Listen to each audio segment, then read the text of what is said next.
लालकुआं विधानसभा क्षेत्र के हल्दूचौड़ गंगापुर ग्राम में पिछले कई दिनों से हाथियों का आतंक व्याप्त है। यहां दिन छुपाते ही जंगली हाथी जंगलों से निकलकर आबादी वाले इलाके में पहुंच रहे हैं, जहां वहां खेतों में खड़ी फसलों को भारी नुकसान पहुंचाने के साथ साथ ग्रामीणों के घरों को भी निशाना बना रहे हैं। घेरे में बनाई गई दीवारों को भी तहस नहस कर दिया है, जिस कारण स्थानीय लोगों में डर और भय के वातावरण में जीने को मजबूर हो रहे हैं और अंधेरे होते ही उनका घर से बाहर निकलना दुर्भर हो जाता है।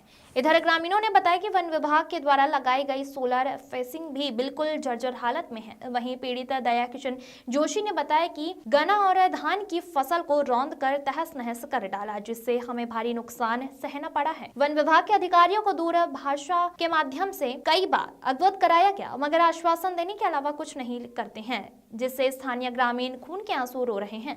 स्थानीय पीड़ित दया किशन जोशी का कहना है कि अगर वन विभाग के अधिकारी तत्काल प्रभाव में हमारा वैकल्पिक व्यवस्था बनाकर कोई हल नहीं निकालते तो उग्र आंदोलन करेंगे और इसके जिम्मेदार वन विभाग के अधिकारी और प्रशासन होंगे। राहुल प्रजापति की रिपोर्ट। सर, क्या नाम है आपका? मेरा नाम दया किशन जोशी। क्या घटनाक्रम हो गया था? ये हाथियों का आतंक है। दिन रात हाथियों का झुंड में झुंड आ रहे हैं और एकड़ों फसल नष्ट कर डाली है। पूर्व में धानों की फसल नष्ट कर डाली थी, फिर गन्ने की, अब ये गेहूं की। वन विभाग के अधिकारियों को कई बार अवगत कराने के बावजूद भी कोई कार्रवाई नहीं कर रहे हैं, जबकि सोलर फेंसिंग तार-बार लगी हुई है। जब तक ये ठीक थी तब तक तो हाथी रुक रहे थे। जब से ये कम से कम साल भर हो गया है इसको खराब पड़े हुए, तो अभी तक ये क्षतिग्रस्त ही पड़ा हुआ है। कई बार अधिकारियों को कहने के बावजूद भी अभी तक इस पर कोई कार्रवाई नहीं हुई। वन विभाग के अधिकारी अगर इसका कोई वैकल्पिक व्यवस्था बनाकर नहीं निकालते हैं तो क्या करेंगे आगे?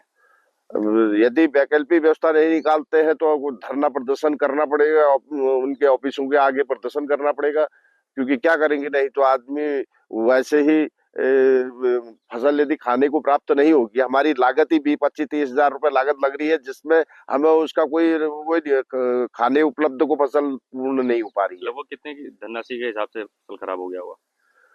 अब ये बताओ कि इसमें 50-60 हजार रुपए का गेहूं कम से कम होता है, जिससे खाने पर को हो गया, जो हमारी लागत है वो निकल जाती है।